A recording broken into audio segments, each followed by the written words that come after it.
நீதிமொழிகள் அதிகாரம் 30. யாக்கேயின் குமாரனாகிய ஆகூர் என்னும் புருஷன் ஈத்தியேலுக்கு வசனித்து ஈத்தியேலுக்கும் ஊகாலுக்கும் உரைத்த உபதேச வாக்கியங்களாவன. மனுஷர் எல்லாரிலும் நான் மூடன், மனுஷருக்கேற்ற புத்தி எனக்கு இல்லை. நான் ஞானத்தை கற்கவும் இல்லை, பரிசுத்தரின் அறிவை அறிந்து கொள்ளவும் இல்லை. வானத்துக்கு ஏறி இறங்கினவர் யார்? காற்றை தமது கைப்பிடிகளில் அடக்கினவர் யார்? தண்ணீர்களை வஸ்திரத்திலே கட்டினவர் யார்? பூமியின் எல்லையெல்லாம் ஸ்தாபித்தவர் யார்? அவருடைய நாமம் என்ன? அவர் குமாரனுடைய நாமம் என்ன? அதை அறிவாயோ? தேவனுடைய வசனமெல்லாம் புடமிடப்பட்டவைகள். தம்மை அண்டிக் கொள்கிறவர்களுக்கு அவர் கேடகமானவர்.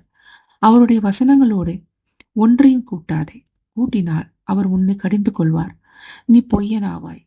2 மனு உம்மிடத்தில் கேட்கிறேன். நான் மரிக்கும் பரியந்தம் அவைகளை எனக்கு மறுக்காமல் தாரும். மாயையும் பொய் வசனிப்பையும் எனக்கு தூரப்படுத்தும். தரித்திரத்தையும் ஐஸ்வர்யத்தையும் எனக்கு கொடாதிருப்பீராக. நான் பரிபூரணம் அடைகிறதுனால் மறுதலித்து கர்த்தர் யார் என்று சொல்லாதபடிக்கும், தரித்திரப்படுகிறதுனால் திருடி என் தேவனுடைய நாமத்தை வீணிலே வழங்காத படிக்கும், என் படியை எனக்கு அளந்து என்னை போஷித்தருளும். எஜமானிடத்தில் அவனுடைய வேலைக்காரன் மேல் குற்றம் சுமத்தாதே. அவன் உன்னை சபிப்பான், நீ குற்றவாளியாக காணப்படுவாய். தங்கள் தகப்பனை சபித்தும் தங்கள் தாயை ஆசீர்வதியாமலும் இருக்கிற சந்ததியாரும் உண்டு. தாங்கள் அழுக்கற கழுவப்படாமல் இருந்தும் தங்கள் பார்வைக்கு சுத்தமாக தோன்றுகிற சந்ததியாரும் உண்டு. வேறொரு சந்ததியாரும் உண்டு. அவர்கள் கண்கள் எத்தனை மேட்டிமையும் அவர்கள் இமைகள் எத்தனை நெறிப்புமானவைகள். தேசத்தில் சிறுமையானவர்களையும் மனுஷரில் எளிமையானவர்களையும் பட்சிப்பதற்கு கற்கங்களை எத்த பற்களையும் சுத்தியோட்களை எத்த கடைவாய் பற்களையும் உடைய சந்ததியாரும் உண்டு.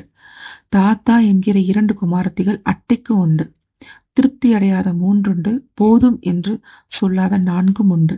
அவையாவன: பாதாளமும் மலட்டு கற்பமும் தண்ணீரால் திருப்தி அடையாத நிலமும் போதும் என்று சொல்லாத அக்கினியுமே.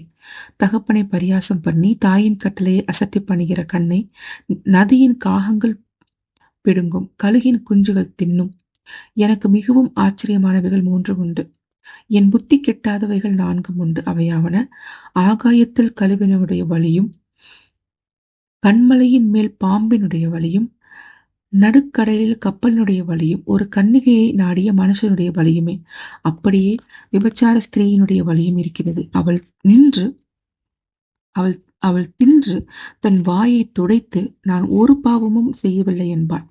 3 நிமித்தம் பூமி சஞ்சலப்படுகிறது, 4ஐயும் அது தாங்க மாட்டாது. அரசாளுகிற அடிமை நிமித்தம், போஜனத்தால் திருப்தியான மூட நிமித்தம், பகைக்கப்படத்தக்கவளாய் இருந்தும் புருஷனுக்கு வாழ்க்கைப்பட்ட ஸ்திரீ நிமித்தமும், தன் நாச்சியாருக்கு பதிலாக இல்லாளுக்கும் அடிமை பெண்ணின் நிமித்தமே. பூமியில் சிறியவைகளாயிருந்து மகா ஞானம் உள்ளவைகள் 4 உண்டு. அவையாவன: அற்பமான ஜந்துவாயிருந்தும் கோடை காலத்திலே தங்கள் ஆகாரத்தை சம்பாதிக்கிற எறும்பும், சத்துவமற்ற ஜந்துவாயிருந்தும் தங்கள் வீட்டை கண்மலையில் தோண்டி வைக்கும் குழி முசல்களும், ராஜா இல்லாதிருந்தும் பவுஞ்சு பவுஞ்சாய் புறப்படுகிற வெட்டுக்கிளிகளும், தன் கைகளினால் வலையை பின்னி அரசர் அரண்மனைகளில் இருக்கிற சிலந்தி பூச்சியுமே. வினோதமாய் அடி வைத்து நடக்கிறவைகள் 3 உண்டு. வினோத நடையுள்ளவைகள் 4 உண்டு. அவையாவன: மிருகங்களில் சௌரியமானதும் ஒன்றுக்கும் பின்னடையாததுமாகிய சிங்கமும், போர்க்குதிரையும், வெள்ளாட்டுக்கடாவும், ஒருவரும் எதிர்க்கக்கூடாத ராஜாவுமே. நீ மேட்டுமையானதினால் பைத்தியமாய் நடந்து துர்சிந்தனைகளவனாய் இருந்தாயானால் கைகளினால் வாயை மூடு. பாலைக்கடைதல் வெண்ணையை பிறப்பிக்கும், மூக்கை பிசைதல் இரத்தத்தை பிறப்பிக்கும். அப்படியே கோபத்தை கிண்டி விடுதல் சண்டையை பிறப்பிக்கும்.